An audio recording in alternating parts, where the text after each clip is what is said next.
Prezident Kubokunun 2026-ya hazırlaşırıq. Əsas məqsədim nəticə göstərməkdir, uğurlu iştirak etməkdir, medal qazanmaqdır və bundan sonra gələn yarışlarda qalib olmaqdır. 2022-dən Prezident Kuboklarına iştirak etmişəm. 2 nəfərlik qayığında 200 metrədə ikinci yerə layiq görülmüşəm. Bundan sonra da hədəfim qızıl medal qazanmaq, çempion olmaqdır.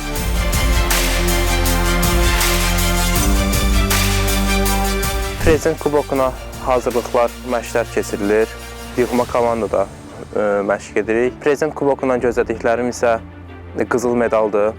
İnşallah qızıl medala nail olaram. Prezident Kubokuna məşqlərimiz ağır gedir. Gündə 2 dəfə sudan sonra tırnaqgöz zalları və hava şəraitinə bağlı olaraq konsepsiyalarla məşqlərimiz davam edir. Keçən il keçirilən Prezident Kubokunda 3-cü yer layiq görüldüm. Bu il inşallah qızıl medala sahib olacağıq.